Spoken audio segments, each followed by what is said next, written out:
keep beckoning to me.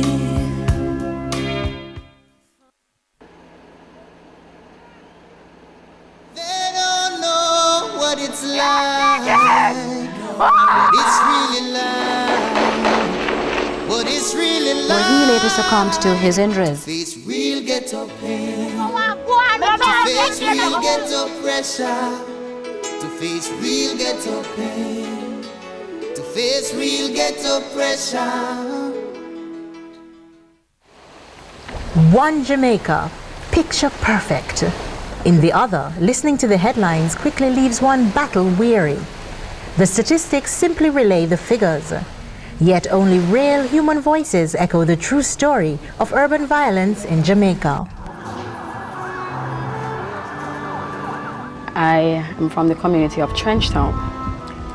My community has a very long history of violence, which stems from as far as the late 60s.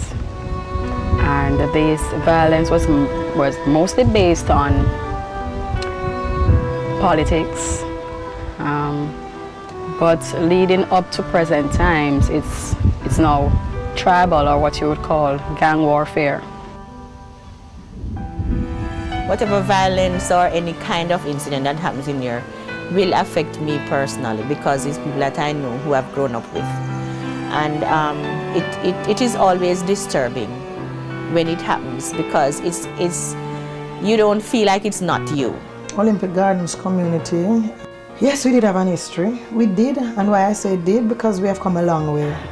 I remember in the 80s, that's where I can best start from, because that's when I came in the area. I came in just on the tip of the 1980 election, and those were gory days. It really takes a lot out of you. To deal with it, it takes a lot out of you. You always have to be on the lookout. Even now, I still don't go to certain places, and I don't trust some people. Even when there is peace, I watch my back. It's during times of peace that people get killed. Peace at the time when people get killed. Why is it that someone who grew up with another person, they used to play marbles together, why is it that you turn around and you take that person's life knowing that that person can never come back? Residents of Kintyre, close to Pepin in St. Andrew, say they are puzzled as to the motive behind the slaying of a young woman in their community this morning. The woman has been identified by the police as 22-year-old Trudy Coombs of Reserve Road in Augustown. Trudy was one of my kids, them cousin, but we shared a relationship. Trudy was one of my children's cousins, but we were friends for years. She went to another community to visit somebody, and she was brutally murdered. They knew she was coming because she went to collect something from someone who was involved, who she never knew. So they lay in wait for her, and they massacred her. So, you know, they lay waited her and they deal with her body. Now, when I was told that my father was killed, that was the worst ever thing that I ever had to deal with. The reasons behind the violence are as complex and varied as the incidents themselves.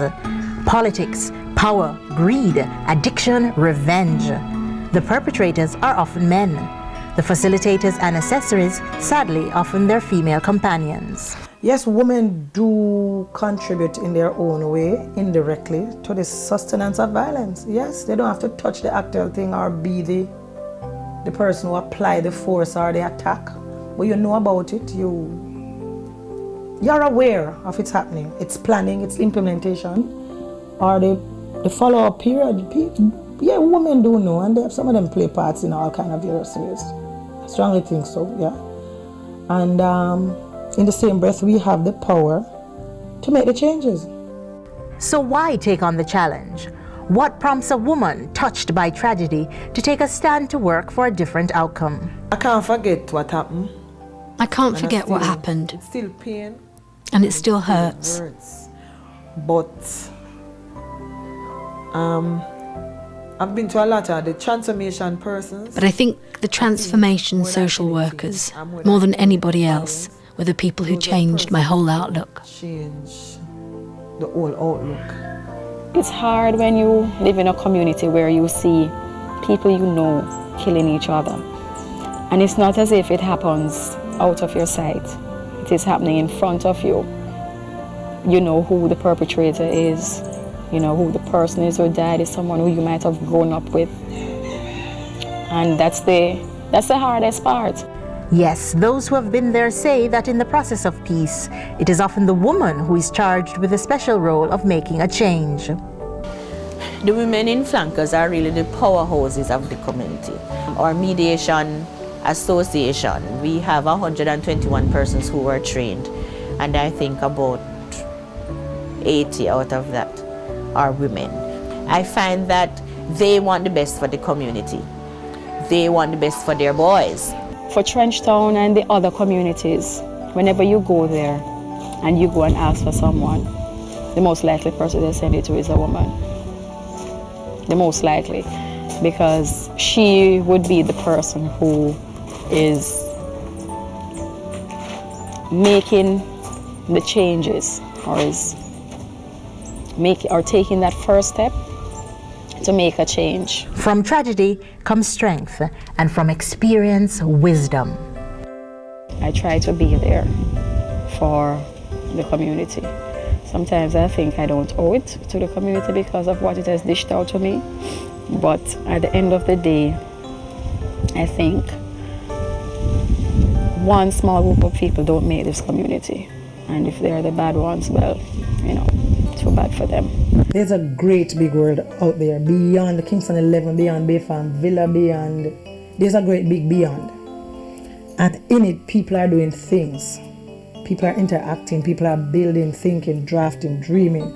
And I think some of it could filter down or into this housing scheme.